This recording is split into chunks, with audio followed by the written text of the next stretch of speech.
Oke, bismillah. Sekarang kita lanjut ke materi adalah komunikasi K3.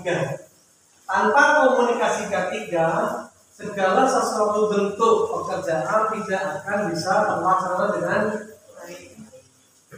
Nah, makanya yang kita butuhkan, makanya kita latih teman-teman yang biasanya diem, ya udah nanti di grup kita biasakan saling komunikasi, kita lanjut.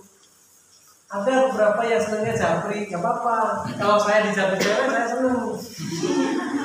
Tapi kalau saya dijapri cowok, saya malas jawab. Tapi saya lambai kalau jadi cowok. Iya dong, saya kan masih seneng, saya gak bisa sama cowok. Iya, lanjut. Ya apa sih fungsinya komunikasi K3 itu? Apa fungsinya? Guna menjamin penerapan sistem manajemen keselamatan, ya, biar K3 ini berjalan dengan baik, maka perlu disusun suatu sistem komunikasi. Apa sistem komunikasinya? Ya untuk apa? Untuk mendukung pelaksanaan dengan baik tempat kerja. Ya, perlu komunikasi. Komunikasi itu meliputi internal antar bagian. Nah ini sekarang kita kenali, kita masuk ke grup anggota 34. Itu artinya apa?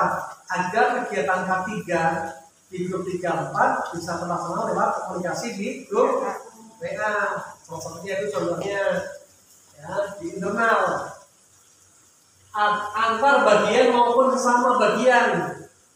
Antar bagian atau sesama bagian. Sekarang ini lagi belajar K3. Tapi teman-teman di sini walaupun ini 1, 2, 3, 4 ini berasal dari satu tempat dari Indramayu, belum tentu besok kerjanya kan bareng. Belum tentu. Siapa tahu Mbak Egi ditempatkan di luar negeri. Siapa tahu. Siapa tahu ini? Hah? Pukul di luar negeri kan nggak tahu. Ya. Ya Pak.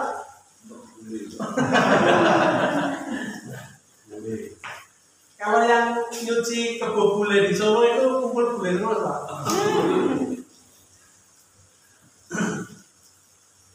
Dalam cukup dari perusahaan maupun eksternal dengan pihak lain seperti kontraktor. Nah, seperti kontraktor lah. Contoh nih, Mas, ada contohnya Mas Asrofi. Kontraktor harus perlu ada komunikasi dengan pihak Pertamina. Karena Mas Asrofi perusahaannya kerja di Pertamina. Dapat uangnya dari Pertamina. Jadi Mas Asrofi dapat uang dari perusahaan itu. Namanya PT-nya Mas? Putra Sejahtera. Adalah artinya PT Putra Sejahtera. Mas Asrofi dapat uang dari PT Putra Sejahtera. PT Putra Sejahtera dapat uang dari Pertamina. Jadi salah nggak langsung Mas Asrofi dapat uang dari Pertamina, cuma lewatnya nggak langsung gitu. Ya, makanya perlu komunikasi. Pihak lain seperti kontraktor, pemasok, pengunjung, tamu dan masyarakat luas, maupun pihak ketiga. Nah ini Mas Asrofi pihak ketiga dengan Pertamina yang bekerjasama dengan perusahaan terkait dengan K3. Pasti ada K3 juga. Sama nih kayak misalkan yang Pak Kosim. Pak Kosim ada kaitan bikin rumah sakit. Rumah sakit harus punya aspek nilai K3.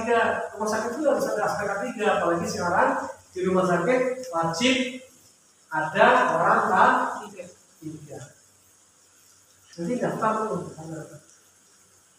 Masih banyak kosong, khusus nggak boleh kayak Pak Asrofi. Tanya Pak Kosim. Di puskesmas itu masih banyak kosong, slot-slot orang K3 itu masih banyak kosong.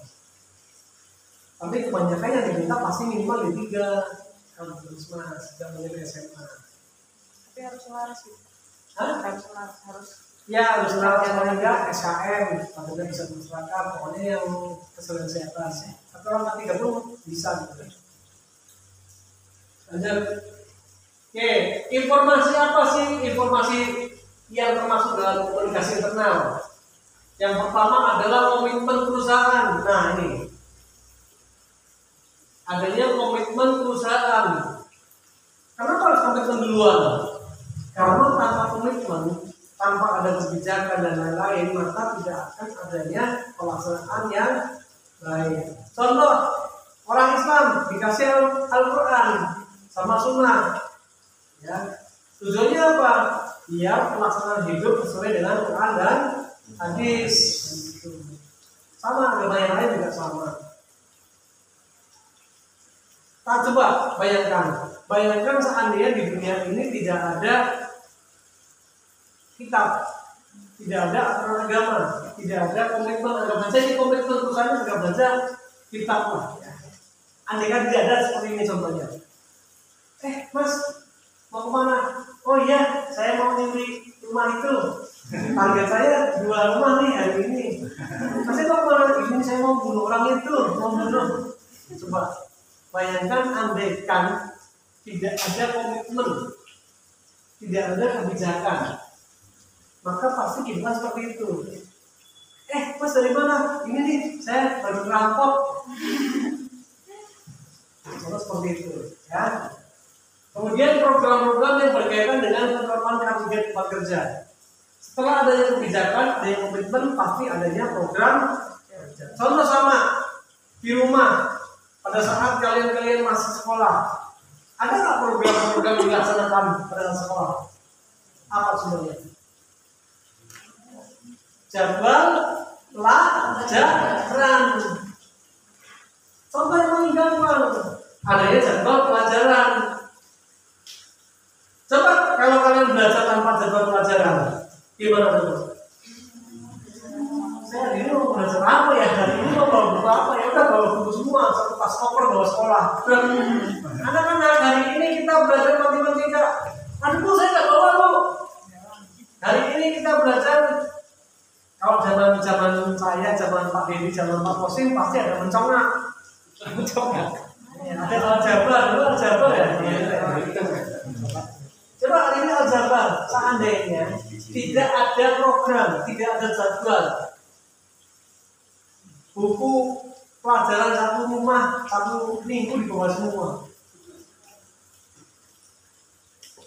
Makanya harus ada program. Kemudian adanya identifikasi bahaya, menilai dan mengendalikan. Andaikan kalian tidak mengenal identifikasi bahaya, tidak mengenal menilai, tidak mengenal mengendalikan, kalian pasaran, ayo sini ya, udah masuk kamar. Ayo sini ya, enggak. Tenang loh, supaya kondom. Ya, ini saya pakai kata-kata yang paling gampang, ya biar gampang dicerna oleh teman-teman yang ikuti. Seandainya tidak ada identifikasi bahaya, udah santai aja ya, pacaran di sini aja, udah mas sepi, mas udah apa sudah, kita nggak tahu bahaya, nggak ada bahaya, karena nggak belajar identifikasi bahaya. Kemudian kita nggak nilai, mas jangan masalah nanti ini kan pelanggan normal, udah nggak apa-apa, santai. Contoh seperti ini, saya mengajak teman-teman pakai bahasa seperti ini biar gampang diingat. Oh ya, ternyata kita semua di aspek apapun tetap harus mengenal identifikasi bahaya, menilai dan mengendalikan. Kemudian yang keempat, prosedur kerja, instruksi kerja. Contoh, andaikan hidup ini tidak ada perintah-perintah, SOP itu kan perintah, ya, standar operating prosedur. Andaikan hidup di dunia ini tidak ada perintah, baik perintah agama Islam, Kristen, Buddha dan lain-lain. Coba andaikan tidak ada perintah di agama, apa yang terjadi? Kan sama. Mas mau kemana mas? Saya mau bunuh orang yang jalan itu. Bunuh berapa mas? Biasa satu hari saya tampilnya 4 orang. Mas mau kemana? Itu saya mau menculik gadis. Biasa, pekerjaan saya tadi kan menculik gadis 2 orang. Target saya sehari 2 orang. Ya itu andaikan tidak ada SOP, tidak ada prosedur, tidak ada aturan, itu yang terjadi. Itu yang terjadi seperti itu. Ya, lanjut. Kemudian tujuan K3 dan aktivitas peningkatan. Setiap kita segala sesuatu kita punya aktivitas pasti punya tujuan. Tujuan pacaran untuk nikah, tujuan nikah untuk punya anak, tujuan punya anak untuk pelaksanaan keturunan. Ya kan, tujuan menikah agar punya rumah, tujuan menikah agar hidupnya kita lebih mapan dan lain-lain. Jadi harus ada tujuan. jual. Ini contoh yang paling gampang seperti itu. Di tujuan ketiga apa? Oh, saya pekerjaan saya kelas. Jadi kelasnya biar aman, biar tidak ada yang kena tangan, biar tidak ada yang kena mata, biar tidak ada yang kena kulit, biar tidak ada yang sampai mati setrum dan lain-lain. Itu namanya tujuan. Kemudian adanya aktivitas peningkatan berkelanjutan. Oke, nanti habis ini kalau saya sudah aman, tidak setrum, semoga saya aman, matanya tidak sakit akibat kena cahaya pemerasan.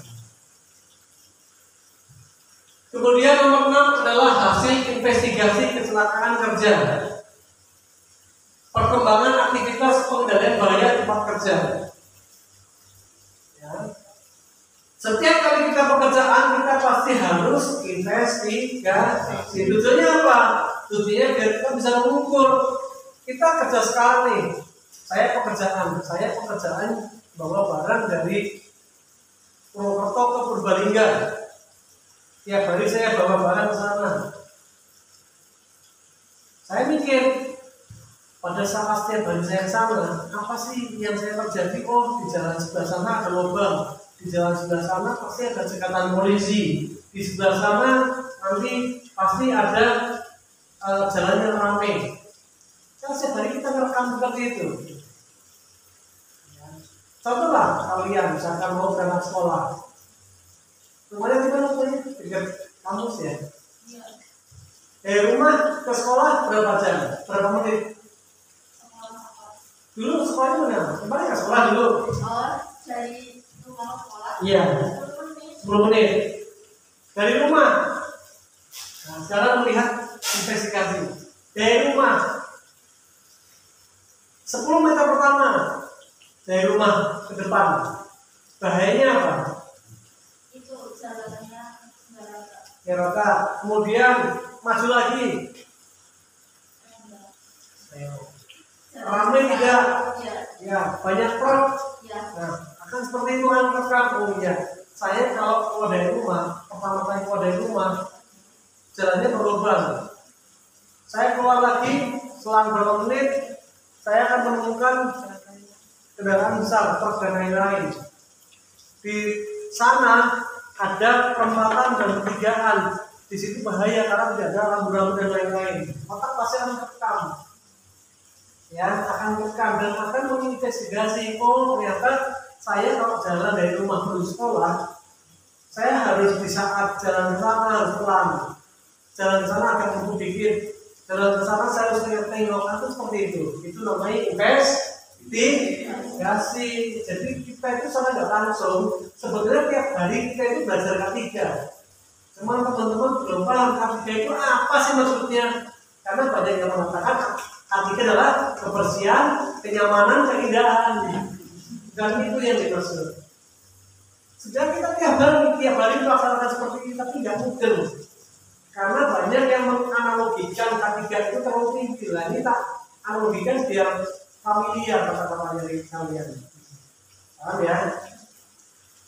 Kemudian perubahan manajemen perusahaan yang mengalami penerapan K3. Nah, tiap keluarga pasti akan beda manajemen. Siapa namanya? Putri ya? Ini yang Putri, ini yang Raja. Saya nanya, kebijakan manajemen, kebijakan keluarga antara di rumah Putri sama rumah Raja sama nggak? Beda. Suatu ketika Raja di rumah sendiri, bapak ibu nggak akan nyuruh ngepel, nggak akan nyuruh nyapu, nggak akan nyuruh bersih-bersih. Tapi pada saat Mbak Putri lulus SMA kuliah, dialah kosnya di rumahnya Raja. Pasti akan dikasih kebijakan sama ibunya Raja dan bapaknya. But di rumah ini kamu harus bersih-bersih kamar, harus merapikan tempat tidur, ya pulang tidak boleh malam dan lain-lain. Betul nggak? Seperti itu. Nah, contoh adanya perubahan manajemen perusahaan. Ini anggap saja analoginya saya ubah. Anggap saja perusahaan itu orang tua, keluarga. Begitu di rumahnya Putri akan beda dengan di rumahnya Pak. Putri kerja di perusahaan A, seperti ini, begitu pindah ke perusahaan yang lain pasti akan beda perusahaan beda manajemen. Mas Asrofi udah kerja di perusahaan berapa kali? Sudah pindah-pindah belum? Sudah pernah pindah? Sudah pernah pindah perusahaan belum? Sudah. Berapa kali selama hidup? 3 kali. Dari perusahaan yang pertama, kedua, ketiga, beda nggak? Ya, contoh ada yang seperti itu. Lanjut. Kemudian informasi terkait komunikasi eksternal. Yang pertama adalah sistem manajemen ketiga kontraktor individual, peraturan dan persyaratan komunikasi kontraktor. Adanya CSMS. Pernah nggak CSMS guys? Belum. Nanti teman-teman kalau sudah masuk di perusahaan, apalagi duduk di level-level supervisor, nanti akan lebih banyak bertarung dengan yang namanya sistem manajemen. Kalau sekarang jadi developer dulu, ya sekarang jadi developer. Tapi nanti kalau udah dimasuk di dunia-dunia yang agak naik-naik dikit, jabatannya pasti akan lebih bergelut ke dunia sistem manajemen. Kemudian kinerja ketiga kontraktor. Yang ketiga, daftar kontraktor lain tempat kerja. Pertamina itu kan bukan Pertamina yang ngerjain. Di situ kan banyak kontraktor. Kayak teman-teman yang di Fakulita itu juga sama. Mereka yang kerja bukan langsung masuk ke Pertamina. Yang Pertamina kan orang fakultanya. Ya kan, tapi teman-teman yang masuk ke Fakulita ada yang dari PPA, PTB, PTC, PPD dan lain-lain. Kemudian hasil pemeriksaan dan pemantauan ketiga, tanggap darurat, kemudian hasil investigasi kecelakaan, tidak sesuaian, tindakan perbaikan dan tindakan pencegahan. Yang terakhir adalah persyaratan komunikasi harian. Nanti seperti apa kita jelaskan. Lanjut. Oke, informasi terkait komunikasi eksternal dengan pengunjung tamu. Tamu berhak mendapatkan perlindungan tentang K3. Saya masuk ke rumah sakit juga harus memberikan perlindungan kepada tamu. Makanya di rumah sakit ada istilah pasien safety dan tamu juga harus safety. Artinya apa? Tamu juga harus terlindungi. Persoalan K3 untuk tamu datang. Kalau di dunia industri kayak di Pertamina, Mas, mungkin Mas Asmi pernah masuk ke kilang belum, Mas? Belum. Suatu ketika Mas Asmi datang ke kilang Pertamina. Pak, dari mana Pak? Saya tamu. Saya dari PT, dari mana? PT Putra apa? Hah? Putra Agung. Saya dari PT Putra Agung, Pak. Oke. Sudah pernah masuk kilang belum? Belum, Pak. Oke. Kalau gitu, karena Anda adalah tamu, maka saya berikan edukasi dulu. Mas Asrofi, sebelum masuk ke kilang, saya jelaskan dulu namanya safety in the. Mas Asrofi, sebelum masuk kilang, perlu ketahui Pertamina Kilang adalah perusahaan yang menggunakan sistem K3. Di mana di sini Mas Asrofi harus pakai helm, harus ini, harus itu, harus ini, harus itu. Tapi memang kalau perusahaan-perusahaan yang K3 itu pasti akan ngasih induction. Tapi yang enggak sih di pelayaran. Belum pernah ada yang namanya safety induction di pelayaran di perusahaan kapal itu belum pernah. Kerja aja, tapi belum pernah. Padahal di kapal itu ada namanya ANT3, ahli nautik 3 atau perwira 3, jabatannya perwira 3. Perwira 3 secara ilmu dan solas adalah bertugas sebagai orang K3, tapi belum pernah menjelaskan orang yang datang pertama kali, selamat datang Pak, Bapak masuk sini sebagai apa? Saya poiner Pak, saya tukar Pak, saya ini. Tapi orang perwira 3 belum pernah menjelaskan. Baik Pak, ini kapal yang Bapak akan kerja adalah kapal jenis ini, bahayanya ini, rambu-rambunya ini, belum pernah. Betul Pak, ini. Padahal sudah ada petugas K3 jelas. Dan ada SK-nya yang tertuang dalam mu'alim 3 atau ahli nautik 3 atau perwira 3. Itu adalah orang yang memegang kendali atas keselamatan. Tapi belum pernah. Makanya jangan jadi kapal. Oke, kemudian prosedur evakuasi darurat. Setiap orang kerja dijelaskan, Mas, Mbak, kalau mau kerja di sini, kalau ada apa-apa, silakan ini ada jalur evakuasi itu, ada tulisan jalur evakuasi, ikuti itu ya, menuju ke tempat titik kumpul aman. Itu loh di sana itu loh titik kumpul aman. Jadi kalau ada apa-apa, ada kebakaran, meledak, huru hara, ada bencana alam, harusnya ke sana. Nah ini harus dijelaskan. Nah ini kadang di rumah sakit yang belum pernah saya dengar, di rumah sakit kami dijelaskan. Tapi kalau di Pertamina, di Buma dan lain-lain, perhatian kepada seluruh pengunjung dan seluruh tamu, baik karyawan dari PT Pertamina Persero, kami ketahukan bahwa titik kumpul aman berada di lapangan sebelah utara. Kalau masih ada kayak gitu. Pernah dengar nggak yang main berkilang? Hah? Gak pernah dengar? Tapi pasti ada itu. Tapi kalau di rumah sakit belum pernah. Jadi kalau misalkan pengunjung tamu yang bawa pasien, nanti kalau misalkan ada apa-apa bingung. Waduh ini tempat bingung. Karena belum pernah ada seperti itu. Atau di tempat-tempat wisata, para pengunjung wisata yang di tempat wisata menggunakan wisata Bangladesh, pada jam ini kami berdoakan apabila ada terjadi gempa, kebakaran, maka diharapkan para pengunjung akan segera. Nah, apalagi kalau kalian berada di tempat kolam renang, pasti dengar nggak? Pernah dengar nggak? Kepada para pengunjung kolam renang, kita mulia apabila terjadi hujan dan mendung, maka kami mohon agar pengunjung renang untuk segera meninggalkan kolam renang. Pernah dengar nggak? Nah, itu salah satu namanya safety in action.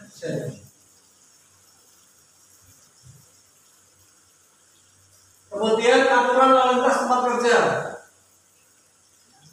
Aturan tempat kerja pasti ada lalu lintas.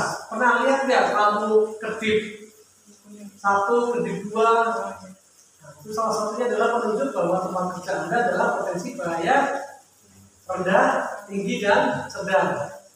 Semakin banyak lampu, berarti artinya apa? Potensi bahaya tinggi. Jadi harus ingat tuh ada lampu kuning 1 tip. Tapi masih potensi bahaya yang agak rendah. Kalau 2 sedang. Apalagi nanti teknik sipil nih, udah paham nih. Teknik sipil paham dengan perambuan. Oke, kemudian adanya aturan akses tempat kerja dan pengawalan. Ya. Salah satu contoh adalah tempat akses ini biasanya kalau di tempat kerja yang sudah bagus kayak housing. Kemarin ada housing nggak? Pernah masuk housing belum? Belum. Nanti kalau masuk housing di tempat security, nanti KTP-nya akan diganti dengan kartu pas. Kalau masuk aksesnya pakai kartu pas. Tit, ini buka. Muter nih kalau di housing, jelasan muter. Klik, ini muter. Belum pernah sana? Hah? Lewat aja. Nah, sekali masuk, bersama siapa gitu biar tahu. Sama siapa? Itu siapa ke? Makanya dia kasar situ kalau enggak. Aku mau sama saya situ. Mau sama saya kalau sini. Nah, ini kapan-kapan. Kalau di housing sama, adanya akses aturan akses. Setiap kali orang datang bertanya siapa, Mas mau kemana dari mana? Isi buku tamu. Kemudian KTP diganti kartu pas. Ya, kemudian kaca sebelah tidak boleh ditutup terbuka. Itu ada aturan tentang akses tempat kerja dan pengawalan. Lanjut, APD, alat pendiri yang digunakan di tempat kerja.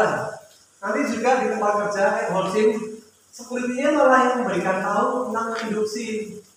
Pak, kalau mau ke sini mohon diperhatikan ini ada kertas induksi. Silakan dibaca, kemudian dicentang-centang, kemudian dikatakan bahwa Anda telah mensetujui syarat-syarat masuk ke housing. Sama kalau di kilang Indramayu juga sama, KTP tinggal. Lanjut. Cuman dulu saya di Pertani pengen tak melakukan seperti itu, tapi nggak bisa karena kebijakannya memang belum terlini. Jadi waktu di Pertani nggak bisa. Saya udah bikin sistem bahwa nanti kalau ada tamu, satpam menghentikan tamu, nanti dibikin KTP dan tidak ada lain-lain, saya tidak tapi nggak bisa. Susah. Karena suatu ketika yang datang itu pejabat dari Jakarta, dari Kementerian Kehutanan datang ke situ, disemprot sama satpam, marah. Kan buat saya siapa? Marahin. Kebetulan saya wakil. Saya datang, Pak, Bapak jangan marah sama security. Seperti ini di bawah komando saya. Bapak kalau marah sama saya. Tapi Bapak nggak benar. Saya nggak peduli Bapak dari kementerian. Saya nggak peduli. Bapak masuk ke wilayah ini ada aturannya sendiri. Bapak harus lapor. Prosedur ya, Pak? Iya, itu prosedur. Tapi nggak apa-apa, namanya pejabat ya begitu. Mantap saya lebih tinggi. Prank.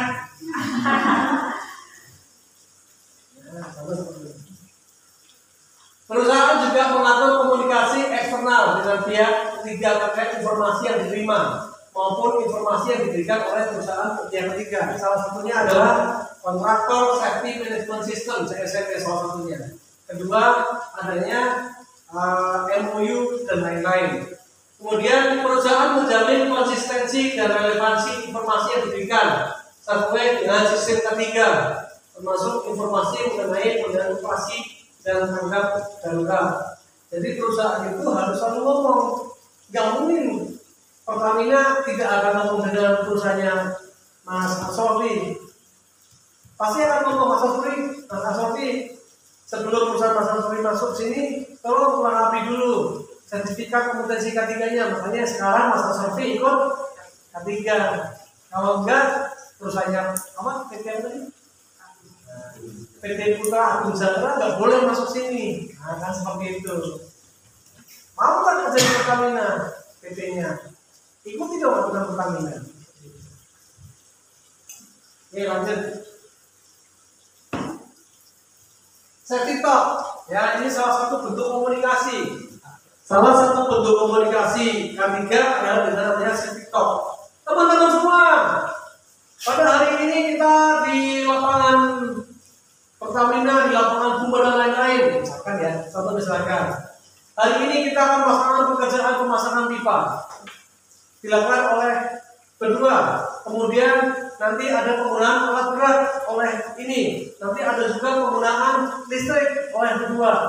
Maka saya mohon semua rekan-rekan di sini harus mengikuti aturan K3. Nah, itu namanya safety. Pernah ya Mas? Oh, enggak, saya pernah dilaksanakan itu belum di perusahaan. Belum. Namanya safety. Oh, lanjut. Kemudian safety induction. Nanti saya contohkan di YouTube, ada itu nanti Pak share untuk safety induction. Yang di safety induction akan sama misalkan. Safety induction bisa berupa kertas yang ditulis, bisa berupa video. Tapi kalau di Pertamina, ya di BUMN ternyata sudah berupa video. Teman-teman duduk, kemudian saya stempelkan. Nanti kalau masuk ke tempat yang Pak Lurita juga pasti akan di-stempelkan video. Videonya malah kadang ada yang bagus-bagusan, tapi kalau Pertamina saya yakin deh, videonya masih bagus.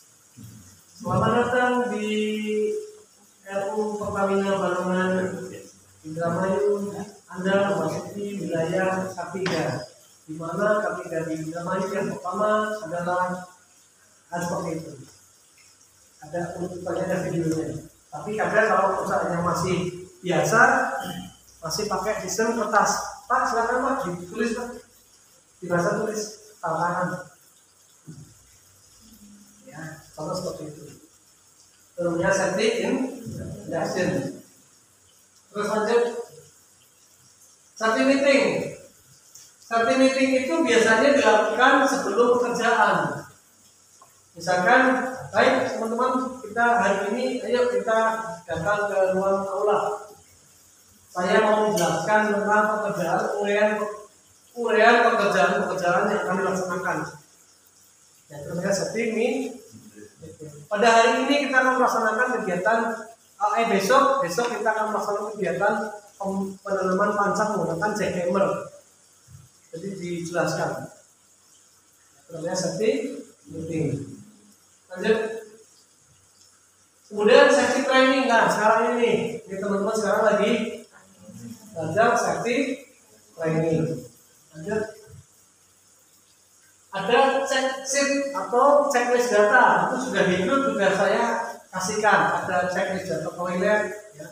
Kalau di tempat-tempat industri yang udah bagus, toilet pun tetap dicek licin nggak. Jangan-jangan orang yang masuk ke toilet kepleset. Ya, jangan-jangan orang masuk ke toilet ternyata ada ular. Pada saat duduk di kloset ada ular.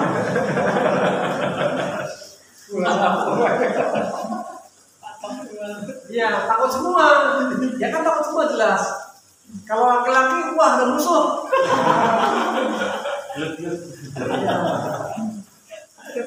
Dipatok langsung kalah ya jelas pokoknya kalah. Tapi kalau perempuan lebih ngeri lagi, wah ada dua. Ya makanya kalau di industri besar pasti checklistnya kan banyak sekali. Ada checklist toilet, ada checklist dapur. Apalagi kalau di Pertamina itu makannya kan nggak makan sendiri, dia lewatnya catering. Nanti ada checklist. Yuk kita inspeksi ke perusahaan PT yang kursi makanan. Datang, Pak, saya mau ngecek dapurnya ini untuk yang makan. Oke, bersih, pembuangan dan lain-lain, ada checklist ini. Checklist ini banyak. Terus lanjut. Kemudian ada report activity. Ya, ada report activity. Jadi tiap hari kita akan report. Tiap hari kita akan adanya menulis kegiatan, menulis laporan.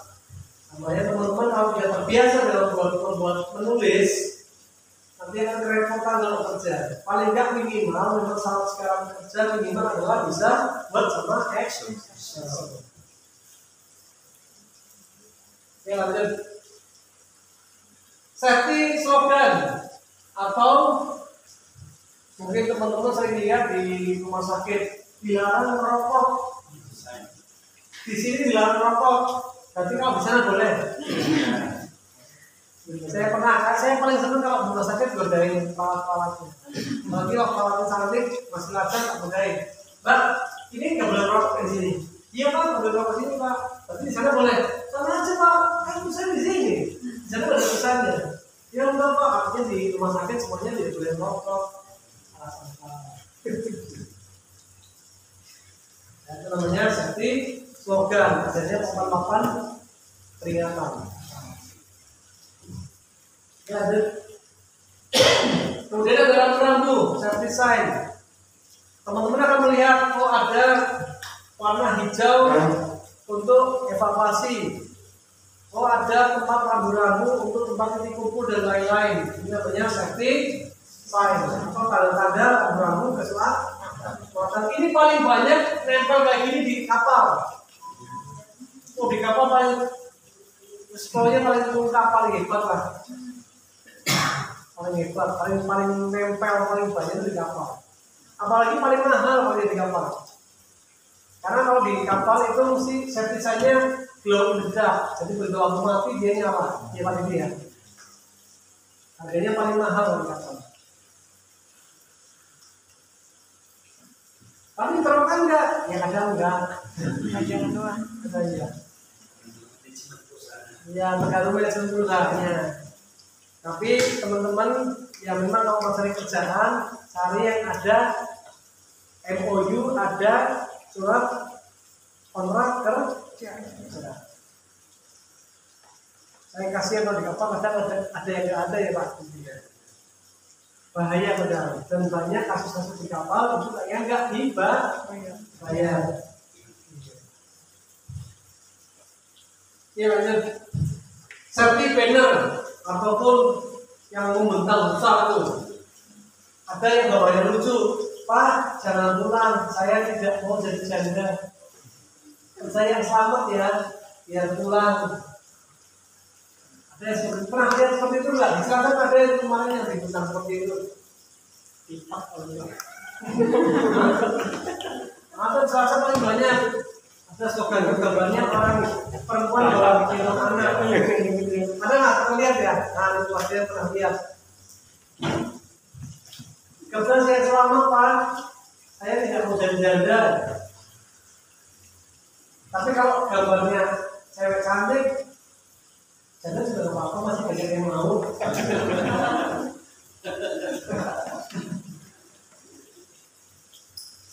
Ya, terus selanjutnya safety dengan belajar. Safety bulletin, ini buku ini ada aksesnya juga. Ada yang bersifat buku, ada yang bersifat digital. Sekarang eranya era digital. Karena Pak Menteri Nadiem Makarim itu eranya digital. Ya, ada yang bentuknya digital, bisa diakses secara digital. Lanjut. Go home, contoh nih. Go home, save today. Others are depending on you. Semuanya tergantung pada diri. Lanjut, contohnya safety banner pun habis. Oke, ada pertanyaan? Any question? Ayo dong. Kalau masih bingung aja jangan apa-apa. Nanti ada pretestnya loh di sini selesai. Coba sekarang ulangi. Coba sebutkan beberapa contoh-contoh komunikasi ketiga. Yang pertama apa coba? Apa saja komunikasi ketiga? Yang pertama ngeblank kan? Coba sebutkan contoh-contoh komunikasi ketiga. Yang pertama setting introduction. Apa lagi? Contoh, terus lagi. Nanti briefing, lanjut. Tadi sudah. Introduction sudah. Apalagi yuk. Ayo, kalau ujiannya langsung mesti nggak bisa.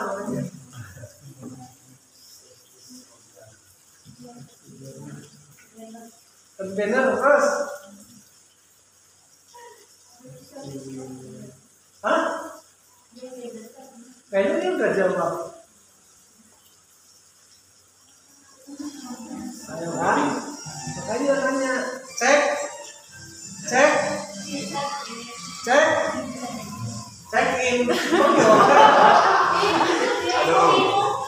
Check sheet atau checklist. Ya, apa lagi coba? Itu udah. Setting, sign. Apa lagi Mas? Ayo. Laporan kerja. Lanjut. Satu meeting. Tadi udah. Satu slogan.